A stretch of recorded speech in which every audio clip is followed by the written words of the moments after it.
Good morning everyone, welcome to সুদূর ভরপূর্ণতা। তোমাদের সবাইকে স্বাগত। আশা করছি তোমরা সবাই খুব ভালো আছো। আর আজকে হচ্ছে গোয়াতে আমাদের থার্ড ডে। আজকে হচ্ছে আমরা নর্থ গোয়া থেকে আমরা সাউথ গোয়ার দিকে যাব। আর অন দ্য ওয়েতে সাউথ গোয়া যেতে গিয়ে যা যা তোমার এক্সপ্লোর করার জায়গা আছে বা ট্যুরিস্ট প্লেসেস আছে আমরা সব কটা ঘুরবো।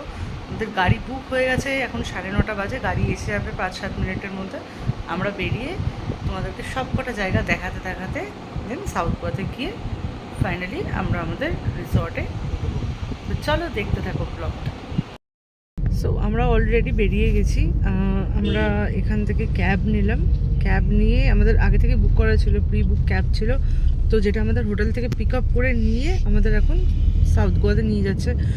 একটা কথা যেটা না বলেই পারছি না, সেটা হচ্ছে এখানে নর্থ গোয়াতে গাড়ির একটা খুব প্রবলেম আছে। কারণ ওরা যেখানেই দেখছে যে মানে সাউথ গোয়ার গাড়ি এসে নর্থ গোয়া থেকে পিক আপ করছে, ওরা অনেক প্রবলেম ক্রিয়েট করছে। তো আমাদের সাথেও সেটা হয়েছে। তো আমাদেরকে অনেক মানে এদিক ওদিক করে গাড়িটা মানে বলে না ট্যাকটিস থেকে আমরা মানে একটা ট্যাকটিস প্ল্যান করে দেন মিথ্যা কথা বলে দেন আমরা গাড়িটাকে 400 টাকা দিয়ে গাড়ি বুক হ্যাঁ করে মানে আমরা গাড়িটাকে বাগা বিচ অব্দি গাড়ি বুক করে এসেছি।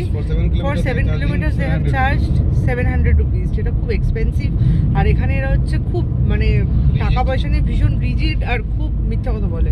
ওরা 400 টাকা দিয়ে বলবে হ্যাঁ 400 টাকাতে যাবো, বাট যখন ওরা মানে আমাদেরকে ডেস্টিনেশনে পৌঁছে দেবে তখন ওরা কিছুতেই মানে তার ডাবলের নিচে মানবে না, এরকম একটা ব্যাপার। তো এখানে খুব মনোপলি বিজনেস চলে গাড়ি নিয়ে। আর সাউথ গোয়া থেকে যে গাড়িগুলো নর্থ গোয়াতে আসছে ওরা ওদেরকে ঢুকতেই দিতে চায় না এখানে। সাউথ গোয়াতে আসছে কোনো প্রবলেম নেই, যেটা আমরা ড্রাইভারের সাথে কথা বলে বুঝলাম, বাট নর্থ গোয়াতে কিন্তু এই প্রবলেমটা খুব রয়েছে। তো তোমরা যখনই কেউ গাড়ি বুক করবে মেক শিওর তোমরাও এরকম ধরনেরই মানে প্ল্যানিং করো। প্ল্যানিং করে সবথেকে বড় কথা হচ্ছে এই যে প্ল্যানিংটা যেটা করেছে এটা অতটা পুরোপুরি নিজের মাথা থেকে গাড়ি ড্রাইভারের সাথে ইয়ে করে প্ল্যান করে এরকমভাবে প্ল্যান করা হয়েছে। নাহলে ওখান থেকে আমরা গাড়ি নিয়ে বেরোতে পারতাম না, কারণ গাড়ি আমাদের পিক আপ করতে গিয়ে ওখানে গাড়িকে 10 মিনিট ওরা দাঁড়াতে দিচ্ছে না। তো this is seriously monopoly business, মানে এটা মানা যায় না। মানে আমরা এত জায়গায় ঘুরেছি, এরকম ধরনের প্রবলেম তো কোথাও হয় না, এরকম ধরনের প্রবলেম আমরা কোথাও ফেস করিনি। তো যাই হোক চলো, এনিওয়ে আমরা এখন ফার্স্ট যাবো কোথায় বলবো? ডোনাপোলা জেটি। ফার্স্টে আমরা এখন যাবো হচ্ছে ডোনাপালা জেটি। নর্থ গোয়া থেকে সাউথ গোয়া মানে যাওয়ার সময় এই মানে এই ধরনের ট্যুরিস্ট প্লেসগুলো আসে। ডোনাপালা জেটি থেকে তোমাদের সাথে কথা বলছি।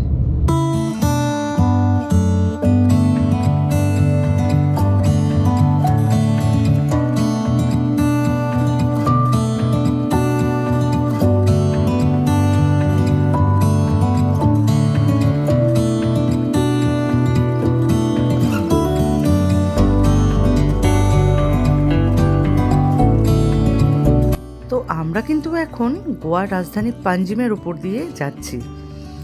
আর যাচ্ছি কোথায় সেটা হচ্ছে ডোনাপালা জেটি। আর তোমরা কিন্তু দেখতেই পাচ্ছ আমার রাইট হ্যান্ড সাইডে অনেক বড় বড় ক্রুজ, ক্যাসিনো সব দেখতে পাওয়া যাচ্ছে। তো প্লিজ তোমরাও এনজয় করো আমাদের সাথে রাইডটা। তো আমরা এখন চলে এসেছি ডোনাপালা জেটিতে, যেখানে সিংহাম, তারপরে ওই মুভিটার নামটা কি ছিল, সিংহাম সিম্বা দৃশ্যম, এইসব মুভিগুলো শুটিং হয়েছে। Specially this is famous for shooting. যেটা ফার্স্ট হয়েছিল সেটা হচ্ছে সিংহামের পার্ট 1, যেখানে অজয় দেবগান ওই যে ইয়েটা লাইটটা ভেঙে হাতে নিয়ে নে ওই মারপিট করার জন্য, ওটার জন্য। তো আমরা এখন এই ডোনাপালা জেটিতে মানে দেখে নিয়ে দেন আমরা এখান থেকে মানে আবার অন্য একটা লোকেশনের জন্য বেরিয়ে যাব। তো চলো তোমাদেরকে একবার যেতে যেতে দেখাই জায়গাটা কীরকম আর মানে কেমন ভিউটা কেমন, তোমরা জাস্ট দেখতে থাকো। এন্ট্রান্স থেকে দেখো কি অপূর্ব জায়গা। এখানে কিন্তু 50 রুপিসের একটা এন্ট্রি ফিস দিতে হবে, 50 রুপিস এন্ট্রি ফিস। অত এখানে টিকিট কাটছে। হ্যাঁ অলরেডি কেটে নিয়েছো 150 করে, তাই তো 50 রুপিস করে।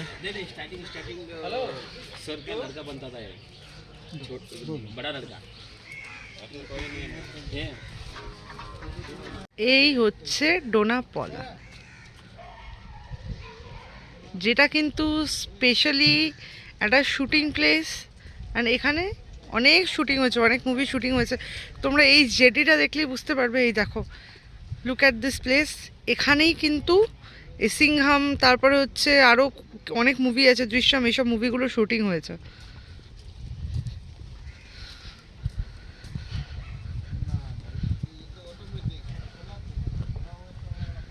জায়গাটা কিন্তু অসাধারণ, খুবই সুন্দর।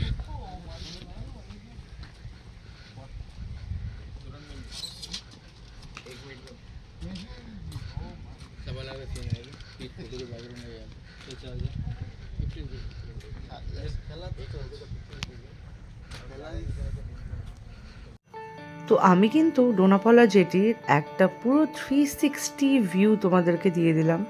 আর তোমরা দেখে কিন্তু বুঝতেই পারছো কত সুন্দর একটা জায়গা। চারিদিকে শুধুমাত্র সমুদ্র দেখতে পাওয়া যাচ্ছে, তার মাঝখানে একটা জেটি করা।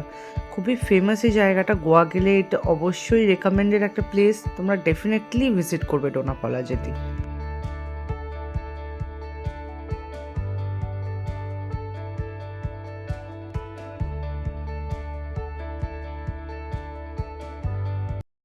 সো আমরা ডোনাপালা জেটিটা অলরেডি দেখে নিয়েছি। এখন আমরা যাচ্ছি হচ্ছে Saint Basilica church. Saint Basilica church, ওখানেও প্রচুর শুটিং হয়। আর খুব সুন্দর একটা চার্চ, গোয়ার খুব পপুলার একটা চার্চ। বলো কি বলছিল? সিম্বার শুটিংটা ওখানে হয়েছিল। সিম্বার কিছু পার্ট মনে হয় ওখানে শুটিং হয়েছিল। আর তোমরা দেখলে আশা করি বুঝতেই পারবে যে কোন চার্চটার কথা আমরা বলছি। চলো, লেটস সি। তো গাইস, তোমরা দেখতেই পাচ্ছ আমরা ফাইনালি পৌঁছে গেছি হচ্ছে সেই old renowned church of Goa, Saint Basilica church, যেটা খুবই পপুলার গোয়াতে। আর চার্চটা দেখে তোমরা কিন্তু বুঝতেই পেরে গেছো যে আমি এই চার্চটার কথাই বলছিলাম, যেটা খুবই রিনাউন্ড একটা চার্চ আর প্রচুর শুটিং হয়। আর এই চার্চটা কিন্তু একদম হার্ট অফ গোয়া, মানে পাঞ্জিমেই অবস্থিত।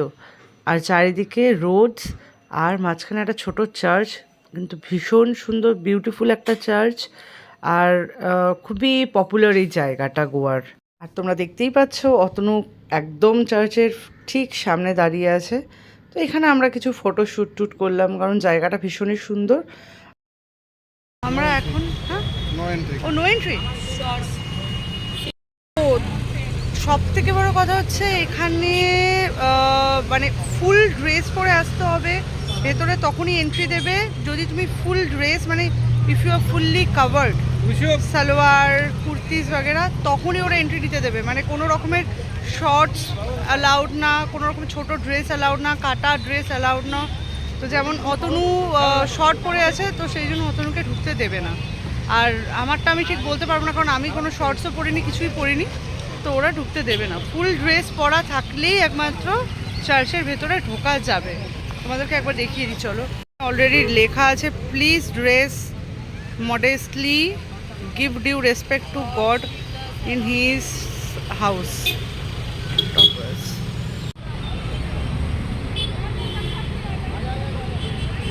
খুব ইচ্ছা ছিল চার্চের ভেতরে যাওয়ার, বাট সামহাও যেতে পারলাম না, কিছু করার। তো আমরা এখন যাচ্ছি হচ্ছে ওল্ড গোয়া সেন্ট বেসিলিকা চার্চে। উপরে আমরা সেন্ট ক্যাথিড্রাল চার্চেও যাব, তারপরে আমরা যাবো হচ্ছে একটা মন্দির আছে, টেম্পল, সেই টেম্পলটা যাব। তারপরে আর কি ফাইনালি একটা সারপ্রাইজ আছে, স্টে টিউন। বিকেলবেলা একটা মানে আননোন প্লেসে যাব। সো আশা করি মানে it will be an surprising place. আর আরেকটা জিনিস দেখো, আমার হাতে একটা জিনিস আছে, তোমাদেরকে আরেকবার ভালো করে দেখাচ্ছে। সো এটাকে বলে হচ্ছে বিবিঙ্কা। এটা হচ্ছে গোয়ার ফেমাস একটা ডেজার্ট, মানে এটা হচ্ছে গোয়া স্পেশাল। তো এটা আমি নিয়েছি টেস্ট করবো বলে। এখানে আমরা পাঞ্জিমে যে পর্তুগিজ কলোনি বা ডাচ কলোনি যেটা আছে, সেখান থেকে আমরা এটা নিয়েছি, ওখানকার একটা লোকাল বেকারি থেকে। খেয়ে টেস্ট করে তোমাদেরকে বলছি যে কেমন খেতে। বলো যে বিবিঙ্কা যে ডেজার্টটা তুমি খেলে, যেটা গোয়ান ডেজার্ট, কেমন খেতে ছিল? ইট ওয়াজ রিয়েলি অসম। মানে মিষ্টি অনেক রকমের খেয়েছি। এটা গোয়ান সুইট, মানে one of the finest sweet বলতে গেলে ওদের। ডিম দিয়ে সুইট কেউ কল্পনাও করতে পারবে না, বাট ইট ওয়াজ রিয়েলি অসম। খুব কি বলবো এটাকে, মানে টেস্ট, খুব মাউথ টেম্পটিং টেস্ট আর কি। তো এলাম। ওটা হচ্ছে মানে it is specially made in Goa. Goan sweet একটা ডেজার্ট, যেটা লোকাল সমস্ত বেকারিজে পাওয়া যায়। অসাম খেতে, পুরো মেল্টিং, মানে কিরকম বলবো, একটা চকলেটের মতো, ক্যাডবেরির মতো, ওরকম খাওয়ার পরে ক্যারামেলাইজ একটা ব্যাপার আছে, দারুণ খেতে। It's made with milk, coconut মানে কোকোনাট পাউডার, এগুলো দিয়ে তৈরি করা হয়। দারুণ খেতে, খুব ভালো। আর মানে একদম মানে হচ্ছে মানে মুখে দিতে দিতে জিনিসটা পুরো মেল্ট হয়ে যাচ্ছে, 200% আর খুব টেম্পটিং। রিকমেন্ডেবল। ওটা এটা হচ্ছে যারা আসবে 100% রেকমেন্ড করছি আমরা। তোমরা নেক্সট টাইম যারাই গোয়াতে আসবে ডেফিনেটলি এটা ট্রাই করবে, দারুণ খেতে। আর তোমরা এটা যে কোনো লোকাল বেকারিতে পেয়ে যাবে গোয়ার। আমরা যেটা নিয়েছি সেটা হচ্ছে ডাচ কলোনি থেকে নিয়েছি, পাঞ্জিমে, যেটা হচ্ছে ঠিক চার্চের পেছন দিকে যে রাস্তাটা চলে যাচ্ছে, ওখানে সব কালারফুল হাউসেস তোমরা দেখতে পাবে, সব কালারফুল বাড়ি আছে ওখানে, খুব সুন্দর রোডটা। আমি দিয়ে দেবো, ব্লগেও থাকবে, দেখে নিও।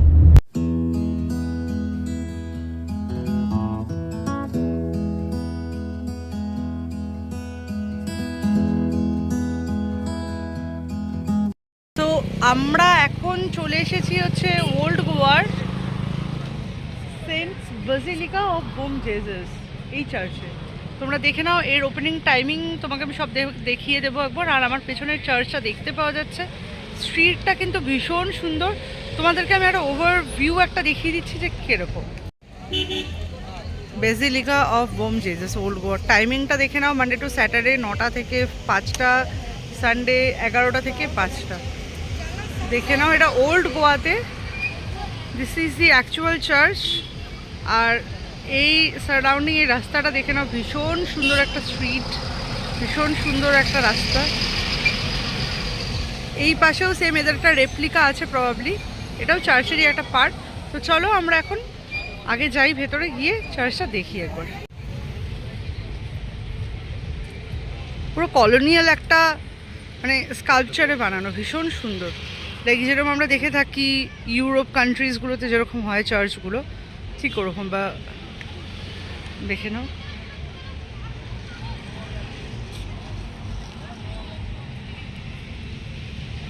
ভীষণ সুন্দর একটা গ্রাউন্ড আছে এখানে।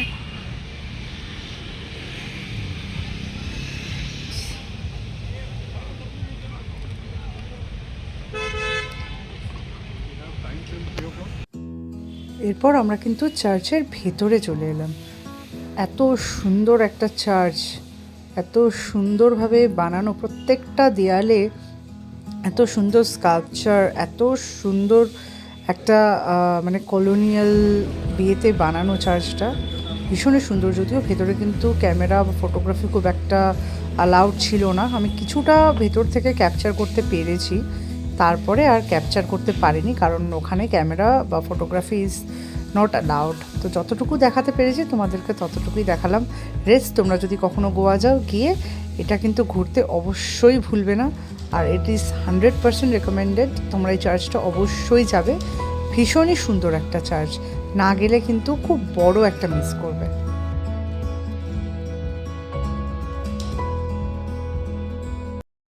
তো আমরা ফাইনালি চার্চটা দেখে বেরোলাম। খুব সুন্দর চার্চ, মানে খুব সুন্দর স্কাল্পচার্স ভেতরে। আর একটা আর্ট গ্যালারি আছে, যেটা আমরা আর্ট গ্যালারিতে যাইনি, ওটা এক্সট্রা পে করে, মানে টিকিট আছে, টিকিট দিয়ে তোমাদেরকে আর্ট গ্যালারিতে যেতে হবে। 20 না 25 রুপিস কিছু এরকম টিকিট আছে। তো আমাদের কাছে আর্ট গ্যালারি ঘোরার মতো এত টাইম নেই, কারণ আমাদের আরও অনেক সাইট সিইং আছে, সেটা আমরা করবো। বাট খুব সুন্দর চার্চটা, ভীষণ ভালো লেগেছে।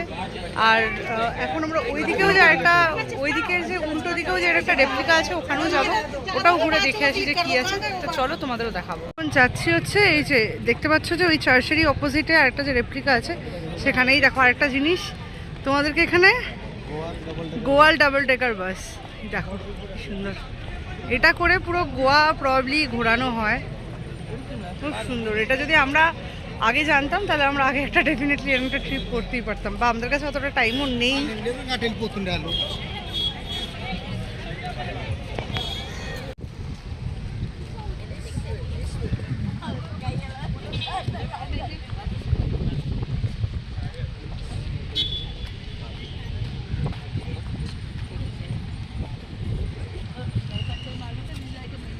তো এই যে চার্চটা তোমরা দেখছো, এখান থেকে অলরেডি লেখাই আছে archaeological monuments of old Goa. তো এটা কিন্তু একটা পুরনো স্থাপত্য, যেটাকে আর্কিওলজি বা আর্কিওলজিক্যাল সার্ভে অফ ইন্ডিয়া এর মধ্যে থেকে একটা হেরিটেজ মানে উপাধি দিয়েছে। ভীষণই সুন্দর, ভীষণই সুন্দর, মানে এত সুন্দর একটা কনস্ট্রাকশন, এত সুন্দর একটা স্কাল্পচার। মানে গোয়াতে এত সুন্দর সুন্দর চার্চ আছে, দেখলেই মন ভালো হয়ে যায়। বিশাল এরিয়া নিয়ে, বিশাল। কতটা এরিয়া তোমরা এটা দেখে বুঝতেই পারছো, কতটা এরিয়া নিয়ে। এটা হচ্ছে এন্ট্রান্সটা।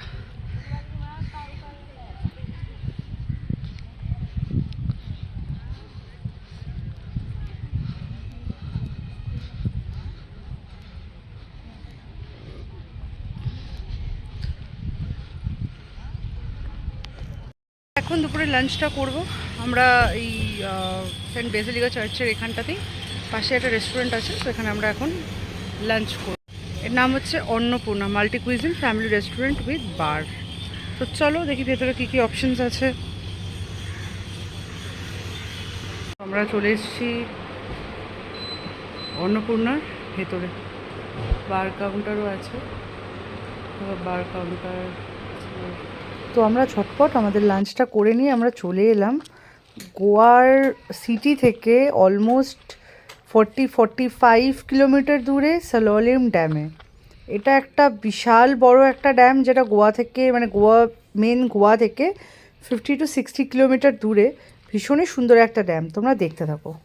বর্ষাকালে কিন্তু এই ড্যামটা থেকে ওভারফ্লো হয়ে যখন জলটা বেরোয়, ওটা দেখতে অসাধারণ লাগে। যদিও আমরা এখন যে সিজনে গেছি সেটা অফ সিজন অ্যাজ ইন মানে গোয়া সিটির জন্য অন, বাট এই ড্যামের জন্য কিন্তু এটা অফ সিজন। ড্যামটা তোমরা যদি খুব ভালোভাবে উপভোগ করতে যাও, তাহলে বর্ষা বা rainy season is the best time to visit this dam. সেখানে তোমরা যদি মানে বর্ষার সময় আসো, তোমরা অপরূপ একটা দৃশ্য দেখতে পাবে।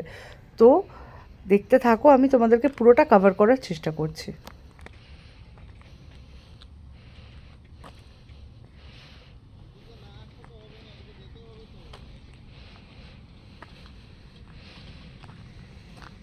খুব সুন্দর, দেখো তোমরা একবার, জলটা এত ক্লিয়ার কি জলটা, পাহাড়, শুনে সুন্দর।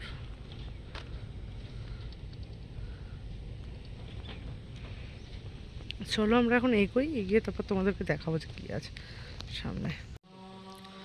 তো এইটা যে তোমরা দেখতে পাচ্ছ, এই যে রাউন্ড একটা সার্কেল, এখানে যখন খুব বৃষ্টি হয়, মানে যখন খুব জল থাকে ড্যামে, তখন এই জায়গাটা পুরো রাউন্ড হয়ে ওপরের জলগুলো ওভারফ্লো হয়ে ওদিক দিয়ে পড়ে, যেটা দেখতেই সবাই সালোলি ড্যামে আসে। ওটা আমরা এখন পেলাম না, কারণ ওটা শুধুমাত্র বর্ষার সময় পাওয়া যায়। তো এখন সেই জিনিসটা কিন্তু এখানে নেই।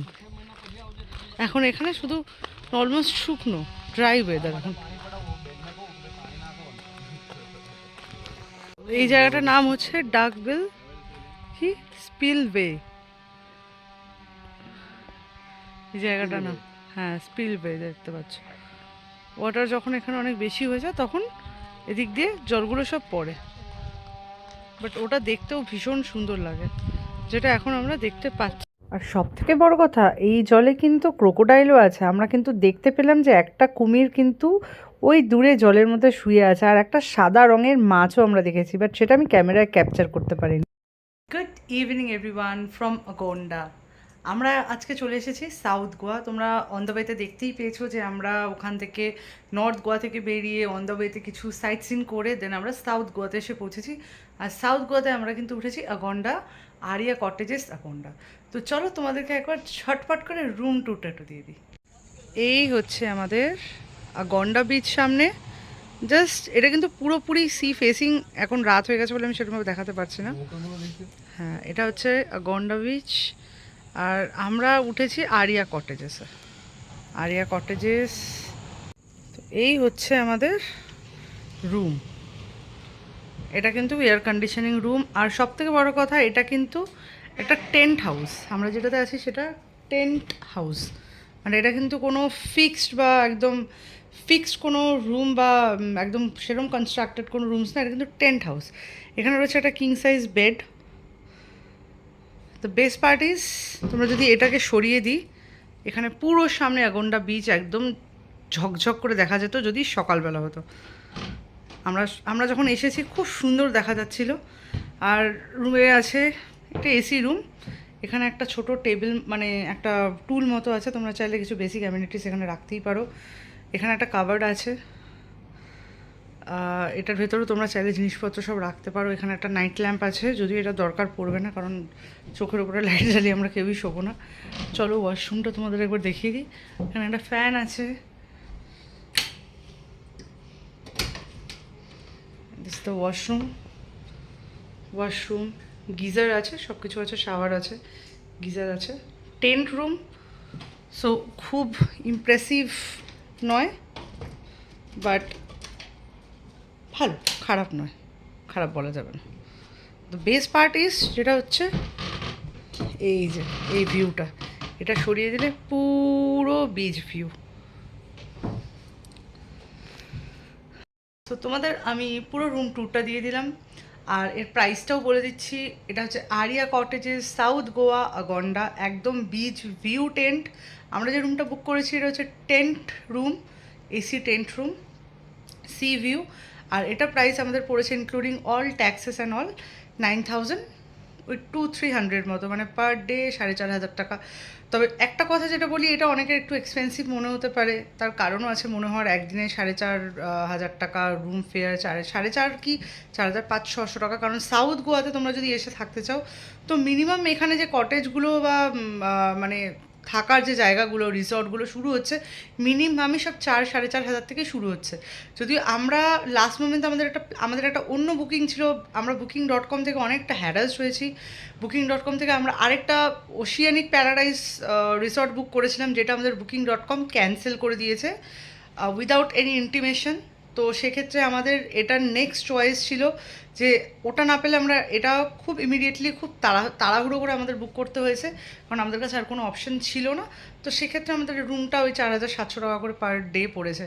আর ওটার ফেয়ারও আমাদের ওই রকমই ছিল, বাট ওটা আরও বেটার ছিল।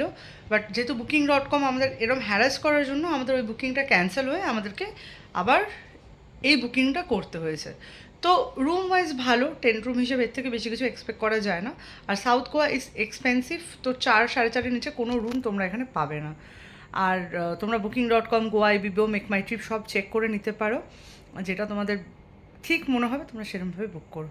তো চলো আমরা এবার একটু বেরোবো, বিচের ধারে যাব। এখানে অতটা মানে ক্রাউডেড নয়, সাউথ গোয়া খুব ফাঁকা ফাঁকা, অতটা ক্রাউডেড নয়, অত লাইটস বাগেরা, শোর বাগেরা, পার্টি ওরিয়েন্টেড প্লেস বা পার্টি ওরিয়েন্টেড লোকজন নেই। পাশে কিছু শ্যাক্স বাগেরা আছে, আমরা ওখানেই যাব। তো চলো, যদি কোনো শ্যাক্সে আমরা গিয়ে খাই তোমাদেরকে দেখাবো কিরম প্রাইসিং কী আছে, সব তোমাদেরকে বলবো। সো দেখতে থাকো। তো ফাইনালি আমরা ইভিনিং ওয়াকে বেরিয়ে একবারে ডিনার করে আমরা বাড়িতে ঢুকলাম। তো এই ছিল আমাদের নর্থ গোয়ার sightseeing and south Goa তে প্রবেশ করে ওখানের হোটেল রিসর্ট তোমাদের সব দেখিয়ে দিলাম। তো তারপরে আমরা কিন্তু ক্যান্ডেল লাইট ডিনারও করলাম, যেহেতু এই ব্লগটা আমাদের অ্যানিভার্সারি স্পেশাল একটা ব্লগ ছিল। তো আমরা ক্যান্ডেল লাইট ডিনার করে আমাদের এই দিনটা বেশ সুন্দরভাবে কাটলাম। তো চলো আবার তোমাদের সাথে দেখা হবে নেক্সট একটা ব্লগ নিয়ে। গোয়ার এখনও 2-3টে পার্ট আসা বাকি আছে, তো তোমরা দেখতে থাকো। Bye bye, take care.